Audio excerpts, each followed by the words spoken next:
Welcome to Through the Bible in a Year with Pastor John. We invite you to join us at 1 Oakleigh Avenue in North Providence, Rhode Island. This podcast is presented to you by The Way Ministries, supported by listeners like you. For donations, live videos, podcasts, and more, please visit www.thewayministriesri.org. Thank you and have a great day.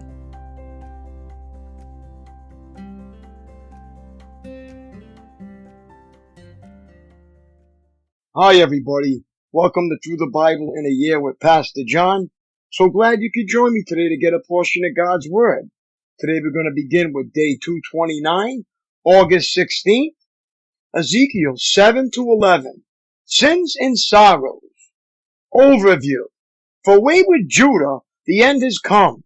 Past sins now give way to crushing horrors as the city of Jerusalem falls in the midst of confusion and brutality. The temple, God's abode among his people, no longer houses the glory of the Lord. Judah's leaders, the blind leading the blind, watch helplessly as their beloved Jerusalem turns into a seething cauldron of death. Even the prophet Ezekiel wonders how any can survive such an onslaught. But the word of the Lord returns in warming comfort. I will gather you back from the nations, and I will give you the land of Israel once again. 11:17. Chapters 7-8. Doom for Jerusalem. Condemnation of idolatry. Chapter 9. Death for the guilty. Condemnation of idolatry. Chapter 10. Departure of God's glory. Consequences of idolatry. Chapter 11. Downfall of God's leaders. Consequences of idolatry. Insight. A strong name for a demanding assignment. Ezekiel 3:8-9. Ezekiel's name literally means God strengthens, or strength of God, and his name became the testimony of his life. 3:8-9. For who but God could strengthen a man to deliver the crushing message of chapters 7-11 week after week for more than 20 years? Insight. Hair-raising revelation. Ezekiel 8:3. God's messenger grabbed Ezekiel by the hair to transport him to the scene. 8:3. A painful but effective way of ensuring that the prophet didn't miss the point. Insight. Fading glory. Ezekiel 11:23. Notice how the removal of God's glory from the temple was gradual, moving from between the cherubim to the threshold of the temple. 9:3 and 10:4. Then up from the midst of the city to the Mount of Olives before disappearing completely. 11:23. Ezekiel 7. The coming of the end. Then this message came to me from the Lord. Son of man, this is what the sovereign Lord says to Israel. The end is here. Wherever you look, east, west, north, or south, your land is finished. No hope remains. For I will unleash my anger against you. I will call you to account for all your detestable sins. I will turn my eyes away and show no pity. I will repay you for all your detestable sins. Then you will know that I am the Lord. This is what the sovereign Lord says. Disaster after disaster is coming your way. The end has come. It has finally arrived. Your final doom is waiting. O people of Israel, the day of your destruction is dawning. The time has come. The day of trouble is near. Shouts of anguish will be heard on the mountains, not shouts of joy. Soon I will pour out my fury on you and unleash my anger against you. I will call you to account for all your detestable sins. I will turn my eyes away and show no pity. I will repay you for all your detestable sins. Then you will know that it is I, the Lord, who is striking the blow. The day of judgment is here. Your destruction awaits. The people's wickedness and pride have blossomed to full flower. Their violence has grown into a rod that will beat them for their wickedness. None of these proud and wicked people will survive. All their wealth and prestige will be swept away. Yes, the time has come. The day is here. Buyers should not rejoice over bargains, nor sellers grieve over losses, for all of them will fall under my terrible anger. Even if the merchants survive, they will never return to their business. For what God has said applies to everyone. It will not be changed. Not one person whose life is twisted by sin will ever recover.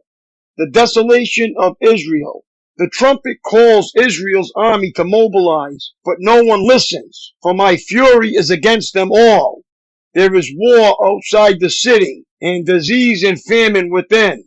Those outside the city walls will be killed by enemy swords. Those inside the city will die of famine and disease. The survivors who escape to the mountains will moan like doves, weeping for their sins.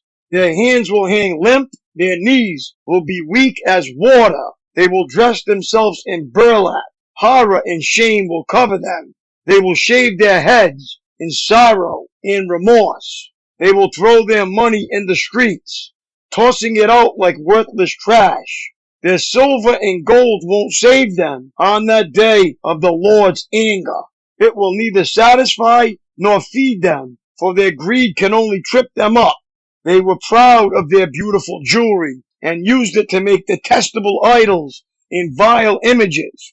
Therefore, I will make all their wealth disgusting to them. I will give it as plunder to the foreigners, to the most wicked of nations, and they will defile it. I will turn my eyes from them as these robbers invade and defile my treasured land. Prepare change for my people, for the land is bloodied by terrible crimes. Jerusalem is filled with violence. I will bring the most ruthless of nations to occupy their homes. I will break down their proud fortresses and defile their sanctuaries. Terror and trembling will overcome my people. They will look for peace but not find it. Calamity will follow calamity. Rumor will follow rumor. They will look in vain for a vision from the prophets. They will receive no teaching from the priests and no counsel from the leaders. The king and the prince will stand helpless, weeping in despair, and the people's hands will tremble with fear. I will bring on them the evil they have done to others, and they will receive the punishment they so richly deserve. Then they will know that I am the Lord. Ezekiel 8. Idolatry in the temple. Then on September 17th, during the 6th year of King Jehoiachin's captivity, while the leaders of Judah were in my home, the sovereign Lord took hold of me. I saw a figure that appeared to be a man, from what appeared to be his waist down. He looked like a burning flame. From the waist up, he looked like gleaming amber. He reached out what seemed to be a hand and took me by the hair. Then the Spirit lifted me up into the sky and transported me to Jerusalem in a vision from God. I was taken to the north gate of the inner courtyard of the temple, where there is a large idol that has made the Lord very jealous. Suddenly, the glory of the God of Israel was there, just as I had seen it before in the valley. Then the Lord said to me, Son of man, look toward the north. So I looked, and there to the north, beside the entrance to the gate, near the altar, stood the idol that had made the Lord so jealous. Son of man, he said, do you see what they are doing? Do you see the detestable sins the people of Israel are committing to drive me from my temple? But come, and you will see even more detestable sins than these. Then he brought me to the door of the temple courtyard, where I could see a hole in the wall. He said to me, Now, son of man, dig into the wall. So I dug into the wall and found a hidden doorway. Go in, he said, and see the wicked and detestable sins they are committing in there. So I went in and saw the walls covered with engravings of all kinds of crawling animals and detestable creatures. I also saw the various idols worshipped by the people of Israel. 70 leaders of Israel were standing there with Jazaniah, son of Shaphan, in the center. Each of them held an incense burner from which a cloud of incense rose above their heads. Then the Lord said to me, Son of man, have you seen what the leaders of Israel are doing with their idols in dark rooms? They are saying, the Lord doesn't see us. He has deserted our land. Then the Lord added, Come and I will show you even more detestable sins than these. He brought me to the north gate of the Lord's temple, and some women were sitting there, weeping for the god Tammuz. Have you seen this? He asked. But I will show you even more detestable sins than these. Then he brought me into the inner courtyard of the Lord's temple, at the entrance to the sanctuary, between the entry room and the bronze altar. There were about 25 men with their backs to the sanctuary of the Lord. They were facing east, bowing low to the ground, worshiping the sun. Have you seen this, son of man? He asked. It is nothing to the people of Judah that they commit these detestable sins, leading the whole nation into violence, thumbing their noses at me, provoking my anger. Therefore, I will respond in fury. I will neither pity nor spare them. And though they cry for mercy, I will not listen. Ezekiel 9, the slaughter of idolaters. Then the Lord thundered, bring on the men appointed to punish the city. Tell them to bring their weapons with them. 6 men soon appeared from the upper gate that faces north, each carrying a deadly weapon in his hand. With them was a man dressed in linen, who carried a writer's case at his side. They all went into the temple courtyard and stood beside the bronze altar.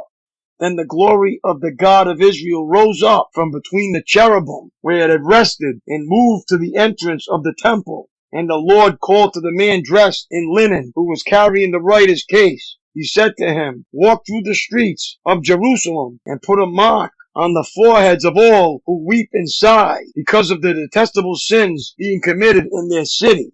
Then I heard the Lord say to the other men, follow him through the city and kill everyone whose forehead is not marked. Show no mercy, have no pity. Kill them all, old and young, girls and women and little children. But do not touch anyone with the mark. Begin right here at the temple. So they began by killing the 70 leaders. Defile the temple, the Lord commanded. Fill its courtyards with corpses. Go. So they went and began killing throughout the city. While they were all killing, I was all alone. I fell face down on the ground and cried out, O sovereign Lord, will your fury against Jerusalem wipe out everyone left in Israel? Then he said to me, the sins of the people of Israel and Judah are very, very great. The entire land is full of murder. The city is filled with injustice.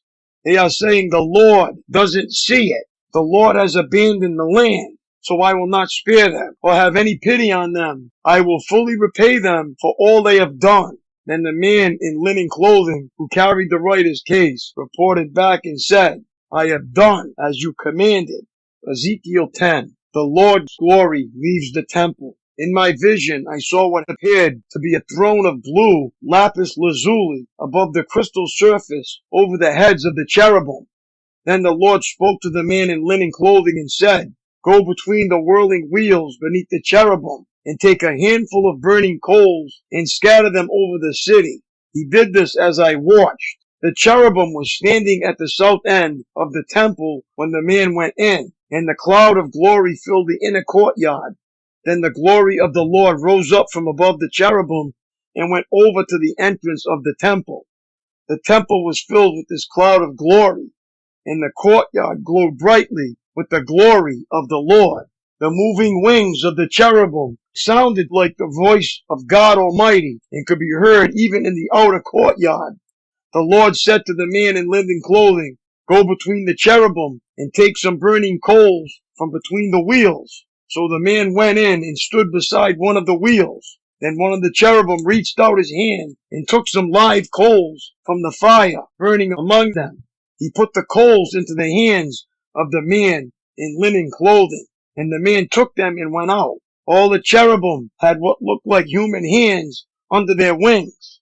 I looked, and each of the 4 cherubim had a wheel beside him, and the wheels sparkled like beryl. All 4 wheels looked alike and were made the same.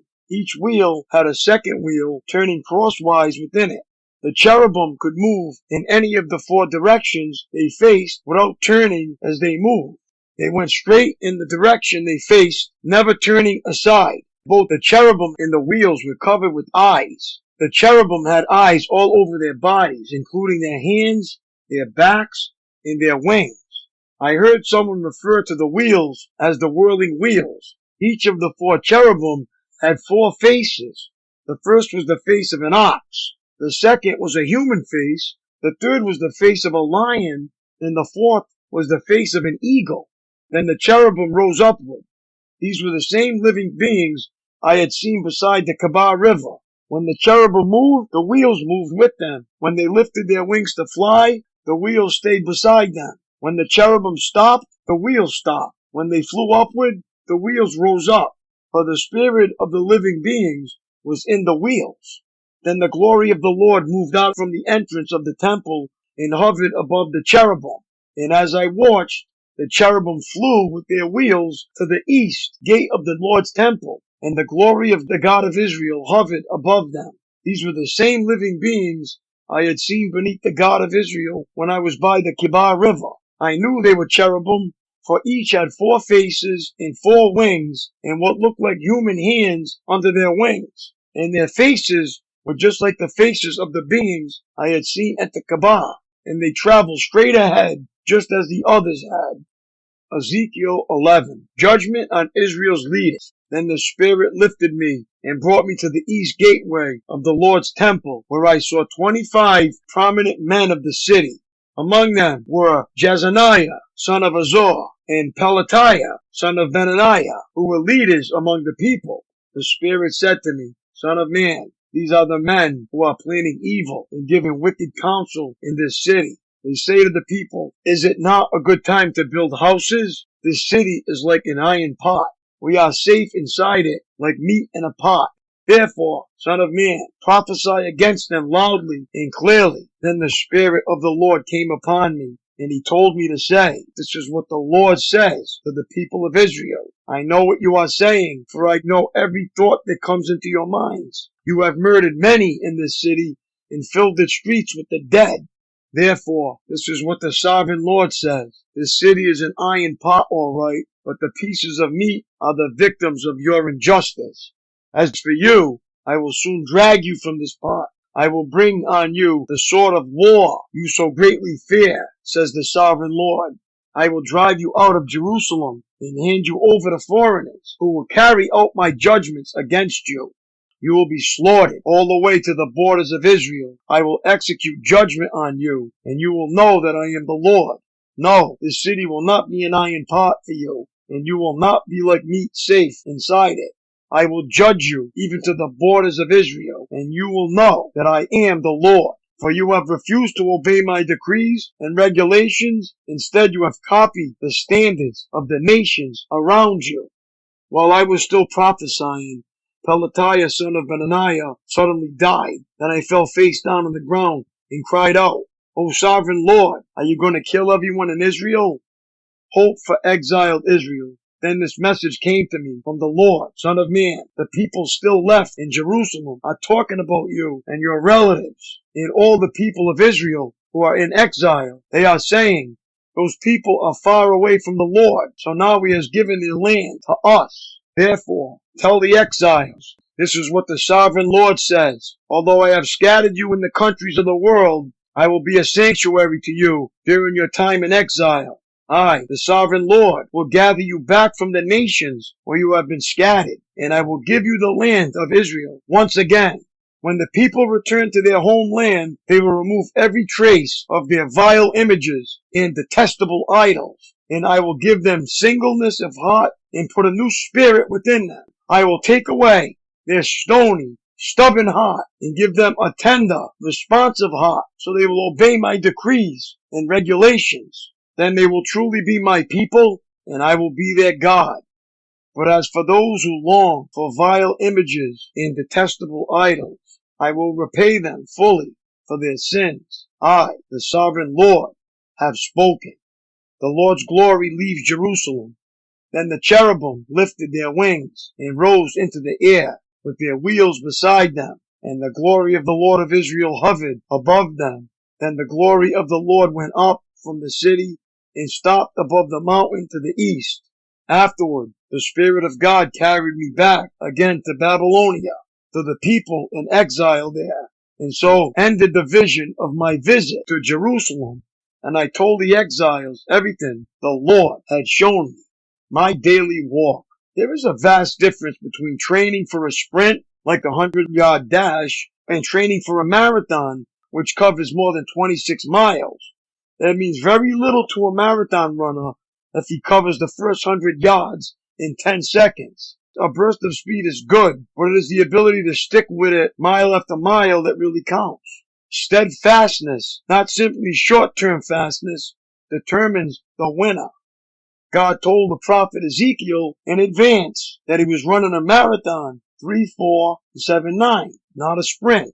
His audience would be callous, hard of hearing, and indifferent to this message. Ezekiel would need strength for the long run. What about you today? Your race is described in Hebrews 12, 1 and 2. Put on your sneakers for a few minutes. Walk as you ponder the marathon God has set before you and the resources he has provided in his Son. Strength for each step of the way. To get through the hardest journey, take only one step at a time. But in God's strength, keep on stepping.